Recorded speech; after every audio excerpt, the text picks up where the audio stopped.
Maraming salamat at gusto ko lang humirit. Nagulat din ako sa AKAP at mas lalo akong nagulat sa halaga. 26.7 billion. Isang programa na ngayon ko lang natuklasan at ngayon lang narinig, pero may bilin dito sa text, all soft projects including AKAP must go through the office of the Speaker. AKAP, AIX, tupad, MAIP for the PI and other efforts. Madam Yes, Chair. Senator JB, Ako rin please. medyo naging curious sa AKAP, ngayon ko lang narinig eh. No?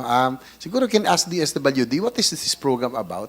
Is it just between the House and, kasi wala ho kami sa Senate na alam niyan eh. So is it with DSWD and the House of Representatives, yung program? Thank you, Madam Chair. Madam Chair, AKAP is just as foreign to us, technically, as Senator Bato, as it is provided Yes, in Yusek line Di Mapuro, item. I understand that it's under the DSWD budget. If you recall, in the Senate, I handle the DSWD budget, but like the COMELEC's mysterious addition of 12 billion, this 26.7 billion in the budget of the DSWD is alien to me. Yes. Madam Chair, if this WD declares that is foreign to them, saan lang galing itong budget? Baligtad na pala ang budgeting process natin. Ang Kongreso na magde-decide kung anong project i-implement ninyo. Hindi pala kayo ang nagre-request sa Congress na project na papunduhan, program na papunduhan. Baligtad eh. Madam Chair, it is not an exclusive project or program for Congress. It will be regular program, but it is technically foreign in the sense that it has no guidelines yet. Yes, Yusek So Di it does not Mapuro, did you exist as request a for this program. project? Was it in the NAP? It was not. No. There we go. Yes.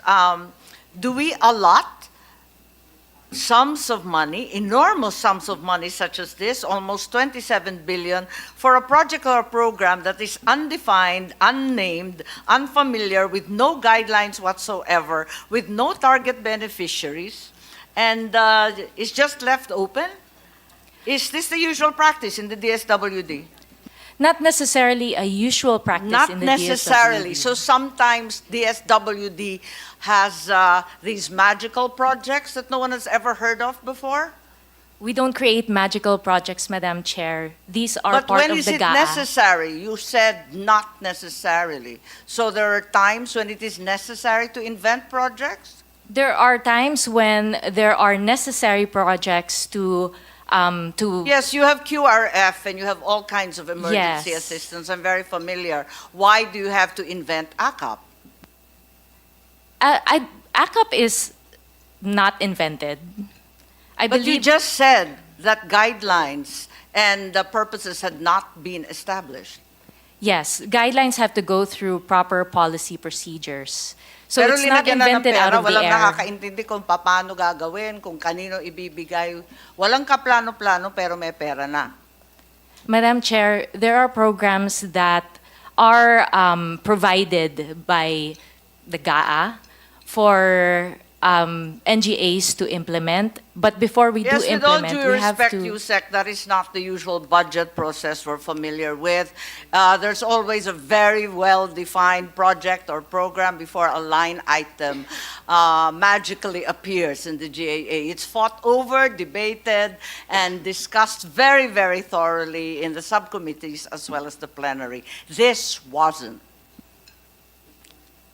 Madam Chair, we are currently creating the guidelines, and we would be happy to share with... Parang baliktad naman yata yung buhay natin. Ngayon mag-iimbento ng dahilan, magdi-design ng project, pupunteriya yung mga beneficiary. Pero in the meantime, linagyan muna ng bilyon-bilyon. Yan na ba talaga ang patakaran ng DSWD? Madam Chair, for programs that are intended for the poor, vulnerable, and disadvantaged, we welcome, obviously, more programs, and we would be grateful to be able to implement these other programs. I'm familiar with your mandate, but nothing in your mandate indicates that you should be inventing projects and that you are exempt from usual budgetary study and procedure. I'm sorry. Madam Chair, kaya siguro nagkaganon dahil hindi talaga sa kanila yung programa na yan. Gagawa lang sila ngayon. Oh, hindi talaga sa kanila. With due respect naman, in fairness to Yusek Di Maporo, bago nga yan sa kanya. Sabi nga niya, foreign eh. Hindi niya alam. So, huwag ka mag-alala. We are not faulting you for that. Kaya we are just investigating dahil the usual mangyari is meron ng bahay yung pondo, like AX. Kung sisingit man yung meron mang intervention dyan during the BICAM, ang lower house at saka upper house, the most that they can do is siguro dagdagan yung amount ng AX na yan. Pero may bahay na yan. Pero yung gagawa ng bagong bahay dyan during the BICAM, I don't know how feasible is that. Kaya nga sabi ng aming chairman, it's very magical. Kayo mismo, DSWD, hindi nyo alam na, uy, boom, may teka. AKAP pala na ganito kalaki. Nabasa lang ako bigla, o naalala ko lang bigla. Sabi ni Yusek Di Maporo, hindi kita inaaway wag mo ipagtanggol yung AKAP pag hindi mo alam. Kasi lahat kami hindi alam. Kahit sinasabi ng DSWD, wala silang alam tungkol sa guidelines, foreign itong project, at linagay lang dyan, nasa press release na yung AKAP will provide 5,000 cash payment to 12 million poor households. Are you aware of that? Yeah, I've read those press releases, But isn't Madam this a mere Chair. duplication of so many programs already initiated by previous administrations, the 4Ps and then the AIX, the never-ending ayuda, SAP 1, SAP 2, walang katapusan to. So this is hardly a guideline. Pero ang liwanag na, nangako na ng 5,000 sa Madam Chair, 12 million households. Baka hindi mo alam. Madam Chair, I cannot confirm whether those are the numbers that are decided on, as we don't have any guidelines yet. Pamaskong handog to lumabas sa PNA December 27. Well, for our Christmas programs, or we don't have AKAP in or any of our Christmas programs, I can say that definitively. But with regard to any pronouncements of how AKAP will be implemented and what amounts will be provided through AKAP, we don't have guidelines for that yet, Madam Sige, Chair. Yusek, ganito na lang, magtulungan na lang tayo. Alamin natin ang mga detalye nitong programang to, pareho kami ni Senator Bato, ni Senator JV, Senator Risa. Nagugulat po kami kung saan to galing at ano ibig sabihin. Yes po, Madam Chair. And I'd also like to say that we are very open to many innovations and new programs in DSWD. And it is not a new thing where we create something new. Madam Chair, just to add. Okay lang yan, okay lang. I'm not gonna fight with you over that, but that's completely inaccurate and untrue. Okay, Senator Bato, please. Pagkuha ko lang kay Yusek na walang problema. Wala kang problema dito sa amin. Huwag ka mag-alala. Ang Huwag ka amin lang mag-alala. talaga is, nagulat lang kami sa Senado. AKAP. Hindi namin nakita yan sa, kahit na ilang araw mo pag-aralan yung NEP, kahit ilang araw mo pag-aralan yung GAB, hanggang sa kwan, hindi mo talaga makita yan. Nagulat na lang kami ngayon na may ganyan pala. Ikaw nga, nagulat ka sa inyong departamento yan.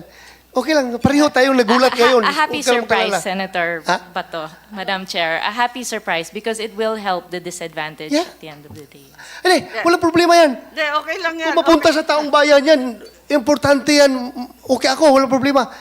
Yung nga lang, siguruhin ninyo dahil ang PNP ngayon, nagbabantay na pag mag-release kayo na babawasan na naman yung pera, ang 10,000 ibigay sa tao, tapos ibalik yung, bawiin yung 9,000, 1,000 lang maiwan doon sa tao. You hear that during our hearings, di ba? Yes, Madam kaya Chair, we bantayan are ninyo happy talaga for the yan. support of PNP to help Yeah. us in those payment areas. Oh, Off-site payment areas po siya. thank you. Madam Chair, dagdagan ko Madam na lang. Chair.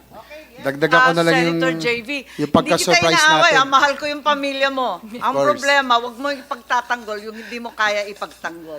Ayan, Senator Madam Chair, JV, dagdagan ko na please. lang siguro yung surprise na ito. According to infos, our appropriations chair of House, Saldico, said that 60 billion for the AKAP program under the 2024 budget with 26.7 already lodged under DSWD. So 60 billion pa lang allocated dyan. So 26 billion pa lang nasa DSWD. Madam Chair. Yes, Senator Risa, was that Attorney Diokno raising his hand? Parang nauna po kayo. Sige po. Sen. Risa, Dagdag may lang, go oo. ahead. Just a quick addition dun sa point made by Sen. JV, Madam Chair, before Attorney Chell.